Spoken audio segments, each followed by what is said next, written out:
Assalamualaikum warahmatullahi wabarakatuh. Kembali lagi di Arena Edukasi, tempat dimana kita bisa menambah wawasan dan mencari hiburan. Oke teman-teman, di episode sebelumnya kita sudah obrolin tentang ulat sutra.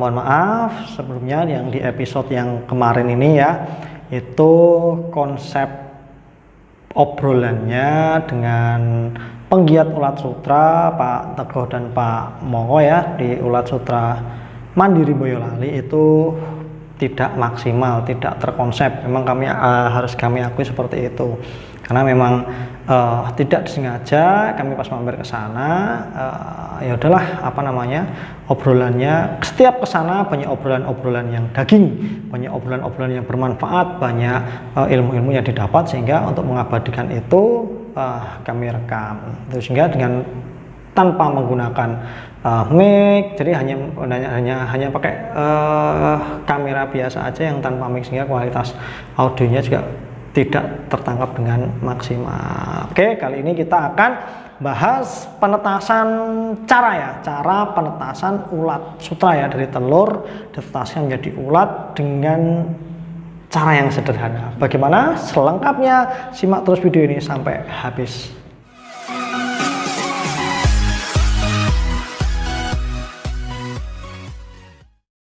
Baiklah teman-teman, kita sekarang akan sedikit memberikan gambaran, sharing pengalaman kemarin yang kita sudah lakukan cara menetaskan telur ulat sutra. Tapi ini kami menggunakan ini hanya untuk yang penting telur itu bisa menetas, ulat sutranya bisa besar.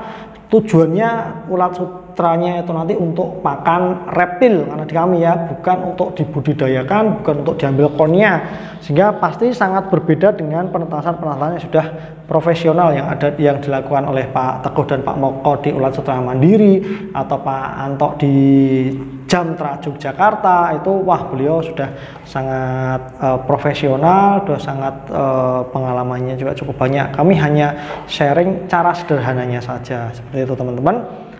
Buat teman-teman yang belum subscribe, jangan lupa subscribe dulu, nyalakan loncengnya supaya mendapat notifikasi dari video kami yang terbaru. Teman-teman, sebelum kita akan bahas cara menetaskan ulat sutra, itu teman-teman harus beli dulu telurnya pastinya ya. Dan di sini kami juga menjual telur ulat sutra jenis sigbom atau SW. Jadi ulat sutra ini pemakan daun singkong atau daun jarak ya, bukan daun murbe, berbeda gitu. Di tempatnya Pak Teguh dan Pak Moko di ulat sutra Mandiri, di tempatnya Pak Anto di Jamtra, itu beliau-beliau juga yang dibudidayakan adalah ulat sutra sigbom SW ini ya. Nama ilmiahnya kami tidak hafal, tidak tahu, nanti akan coba kami tulis di kolom deskripsi aja, seperti itu. Nah, untuk pembelian telur ulat sutranya sendiri, teman-teman bisa order di Tokopedia kami ya, di nama Tokpednya MWPP 31 ya. Selain kecoa dubia, kami juga jual telur ulat sutra ini. Kenapa yang kami jual hanya telur ulat sutra? Karena yang relatif aman pengirimannya itu ya. Sebelumnya kami pernah jual ulat sutranya hidupnya, pernah jual ulat sutra yang di frozen kan, jadi dibuat es gitu ya. Pengirimannya harus dibungkus es, daun jati dan sebagainya, itu dikirim dalam bentuk ulat sutra frozen. Tapi juga gak maksimal dalam pengirimannya. Pernah juga kami olah menjadi tepung, bukan kami ya sebenarnya, yang mengolah adalah Pak Teguh dan Pak Moko. Kami hanya ke reseller yang menjualkan kembali, itu pun juga tidak maksimal, sehingga yang paling diterima pasar dan paling mungkin dari teman-teman untuk pakan reptil ya, karena kami di dunia reptil, itu ya telur ulat sutra. Harganya berapa teman-teman bisa langsung cek di Tokopedia-nya langsung. Itu Tokopedia kami sudah free ongkir dan juga bisa COD, cost on delivery, jadi bisa bayar saat barangnya sudah sampai gitu ya, dengan fasilitas Tokopedia tentunya. Kalau teman-teman japri kami di DM IG atau di WA ya tidak bisa kalau COD di luar kota sana.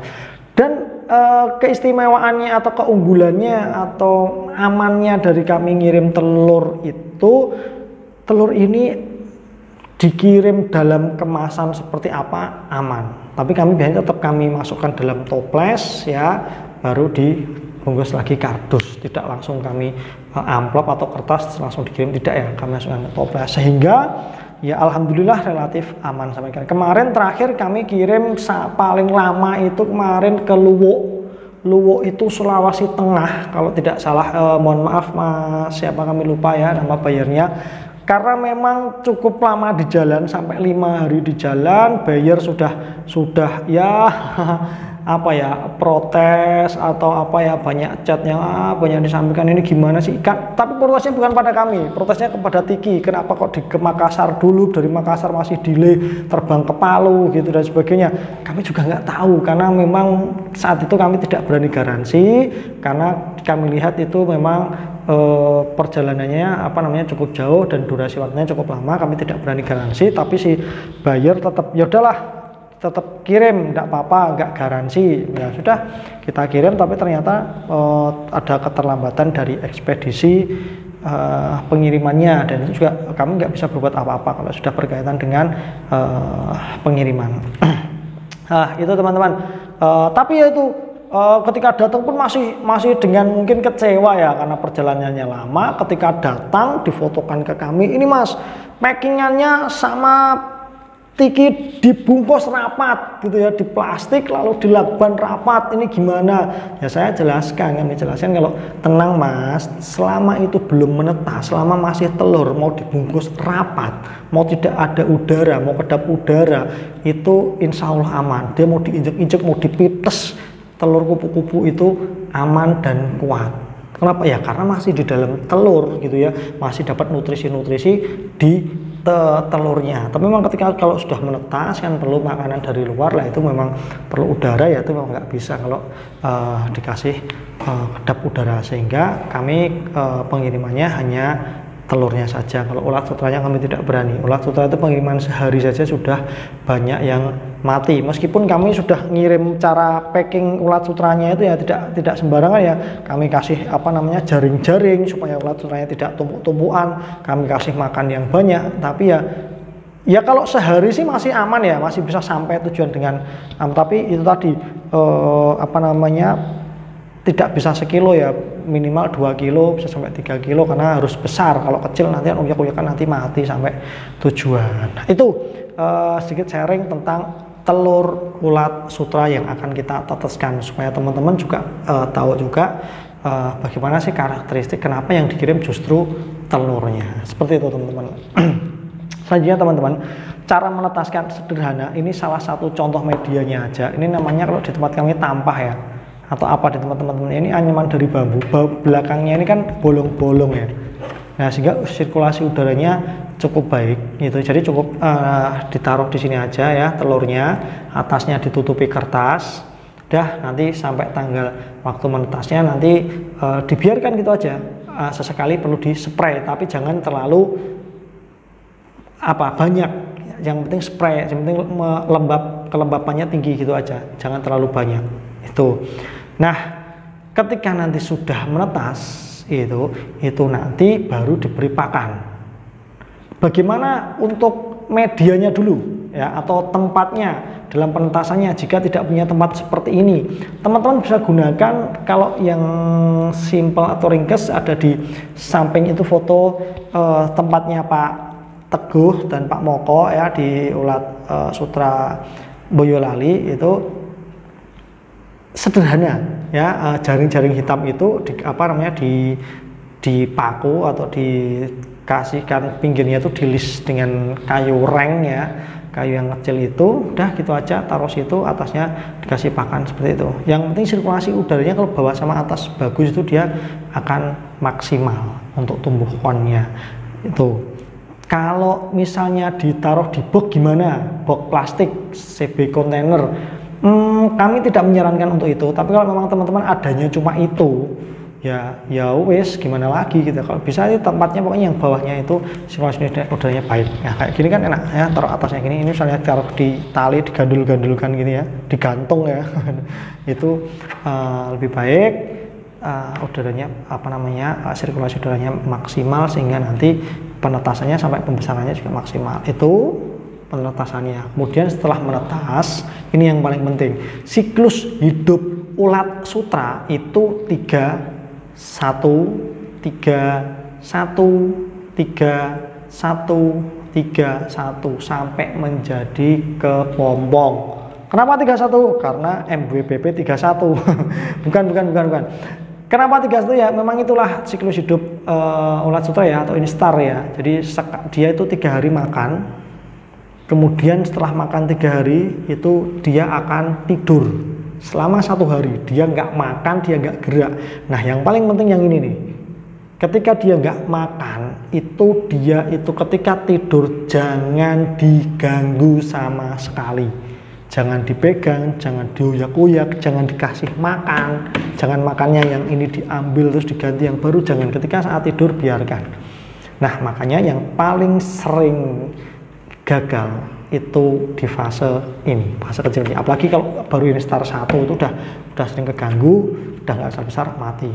Kalau netesnya, insya Allah dari tempat kami itu kalau telur itu udah kualitas yang bagus, kirim bisa netes semuanya. Cuma setelah netes pembesarannya itu yang banyak teman-teman gagal. Kenapa? Yang paling sering yang pertama, pemberian makannya terlalu banyak. Itu juga nggak baik teman-teman. Dikasih daun singkongnya itu sampai banyak banget ya, sampai beberapa tangkai dipotong taruh situ, dan itu dibiarkan misalnya 2 hari. No, itu sangat tidak direkomendasikan. Baiknya gimana? Baiknya ketika memang sudah jadi uget-uget kecil ya, seperti jentik nyamuk seperti itu, kasih aja daun singkong itu jangan semuanya, jangan sepatah semuanya ya, cukup jadi dari 1 helai 5 itu ambillah 2 itu ya, dipotong terus baru dikasihkan. Sisanya gimana? Sisanya masukkan plastik, tali, masukkan kulkas, sore nanti kasih lagi gitu ya, gitu sehingga dia makannya selalu fresh. Nah kalau teman-teman langsung dikasih banyak, dia seharian ya sisa, teman-teman melihat oh masih, sehingga tidak teman-teman kasih lagi, sehingga padahal masihnya itu karena tidak dimakan, karena sudah kering, sudah keras, ulat sutranya masih kecil sehingga tidak bisa makan sehingga mati. Tuh yang paling banyak dilakukan dari kemarin ya, beberapa curhatan dari teman-teman yang baru pertama kali menetaskan ulat sutra. Tuh, jadi untuk pakan tolong diperhatikan. Yang kedua, masalah tadi instar siklus hidupnya itu ketika 31, ketika istirahat sudah, jangan dipegang-pegang, jangan ditiup-tiup, jangan diganti pakannya gak kering diambil, ditus-tus, dikasih lagi, jangan. Kenapa? Gini teman-teman, dalam satu paket yang misalnya teman-teman beli dari tempat kami ya 1 gram itu kurang lebih 500 butir, akan jadi 500 ekor. Tidak 500-500-nya itu akan menetas di hari yang sama. Bisa dia menetas hari ini, bisa sebagian lagi besok, bisa sebagian lagi lusa, bisa sampai 3 hari teman-teman gitu. Jadi nah ketika yang ini netas nih kan 3 hari ini netas nih, ini netas, kemudian besok ada yang netas lagi, nah padahal di hari selanjutnya, hari keempat ini, yang netas di hari pertama ini dia sudah waktunya tidur. Nah yang 2 ini dia masih waktunya makan, dan makannya ulat sutra itu sangat rakus sehingga ini baru pada tidur tidak dikasih makan, yang 2 ganti mati karena kelaparan. Itu makanya baiknya itu untuk menetaskan ulat sutra masih sederhana. Jadi ketika udah dia menetas, pagi dikasih daun 1 tangkai aja, jadi bukan 1 sini, jadi ibaratnya 1 ini tok aja, 1 pohon itu dipotong, dikasihkan. Nah udah nanti siang itu kan ulat pada deket ke pohon semua itu, pada makan tuh. Nah dipindah di tempat yang lain, itu kasih lagi Nah, sore nanti ada lagi. Nah, itulah kelompok yang lahir atau yang netas, yang netas di hari itu. Udah, biarkan tutup kertas lagi telur-telur yang sisa yang belum menetas. Sudah, kemudian ini besoknya pada menetas gitu lagi, dikasih daun, tunggu 2-3 jam, dibuka kertasnya, daunnya kulatnya pada di daun, dipindah di tempat yang lain, kasih daun baru. Yang pada menetas kan mungkin belum semuanya ikut di sini ya, masih ada yang tersisa yang menetas itu, udah ambil sore harinya tasin lagi. Nah, inilah yang menetas di hari kedua. Masih ada sisa yang belum menetas, tutup kertas lagi. Kemudian jangan lupa ini ya, ini di hari selanjutnya dicek, makanya dikasih baru lagi. Ya, kasih baru, jangan ditanduk kasih banyak, 2 hari baru diganti. Mati dia kelaparan, nggak bisa makan daun kering. Tuh daunnya basah, fresh, masih baru, bisa dimakan dicerna dengan baik. Nah, yang terakhir ya gitu sama, sehingga dikasih kertas lagi, kita menetas dikasih daun lagi, nggak usah dipindah, kan ini udah kelompok terakhir, ini udah kelompok terakhir, udah biar di sini, sehingga ini beda kelompok di beda tempat. Ketika ini tidur, dicek loh pakannya kok masih banyak, berarti dia tidur. Jangan ditindihin kasih pakan lagi, tapi yang 2 ini tetap dikasih pakan. Nah, besoknya kasih pakan baru lagi nih, besoknya ini ganti tidur, jangan dikasih makan lagi. Itu ya, berarti ini udah masuk instar kedua. Nah, nanti 3 hari seperti itu dia akan ganti kulit. Nah, ketika dia tidur diganggu itu, nanti dia tidak akan bisa ganti kulit, sehingga dia gagal shading, sehingga dia mati. Itu yang paling sering gagalnya penetasan ulat sutra. Nah, ketika udah sampai besar, nah teman-teman tuh sebenarnya nggak usah pakai tempat yang tinggi-tinggi, cuma kayak gini aja. Yang penting pakan tuh di sini dia selalu ada, standby, dia nggak akan kemana-mana. Ulat sutra tuh kerjanya cuma makan, tidur, makan, tidur, seperti itu aja di tempat yang sama ini. Dan kemudian dia akan di instar terakhir sebelum jadi kemowong, baru dia akan biasanya akan keluar nih kemana-mana nih. Dia akan mencari tempat, kemudian dia akan mengeluarkan itu sutranya itu ya, mengeluarkan sutra, dia menjadi kepompong. Nah, setelah kepompong gimana? Kepompong nanti diambil konnya, kepompongnya mau ditetaskan lagi, monggo, dibiarkan itu aja nanti jadi kupu-kupu. Penetasan kupu-kupu, kupu-kupu dibiarkan dari satu tempat, tapi hati-hati, kupu-kupu ulat sutra itu debunya lembut dan berbahaya di pernapasan, sehingga pakai masker, double masker kalau perlu. Ya, bukan karena COVID maskerannya fokusnya, karena tadi debunya itu sangat bahaya, lembut tapi sehingga ketika ada jadi kupu-kupu, dia kawin itu kan ya, namanya kupu-kupu kan kawin punya sayap itu kan, sehingga nah itu disitulah berbahayanya, sehingga perlu tempat-tempat khusus, tempat-tempat yang baik untuk berkembang biakannya. Kupu-kupu kawin, menetas, keluar butiran-butiran telurnya lagi, lah itu teman-teman bisa tetaskan lagi, seperti itu seterusnya.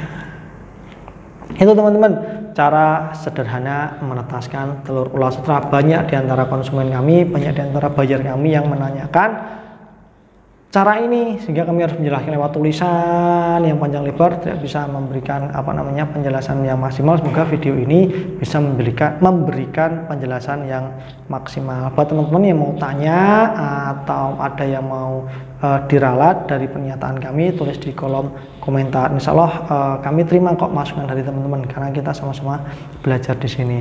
Gitu itu teman-teman. Selanjutnya nanti di video episode selanjutnya teman-teman akan kami tunjukkan manfaat lain dari ulat sutra. Ini videonya sudah jadi, sudah nunggu jadwal tayang aja, tunggu 2 hari lagi akan ada di channel Arena Edukasi, sehingga teman-teman sekali lagi yang belum subscribe dan dinyalakan loncengnya, klik loncengnya dulu supaya teman-teman dapat notifikasi video-video terbaru dari kami. Oke, terima kasih.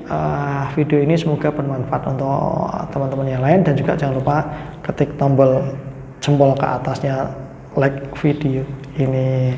Saya Wahyu Purnama, assalamualaikum warahmatullahi wabarakatuh.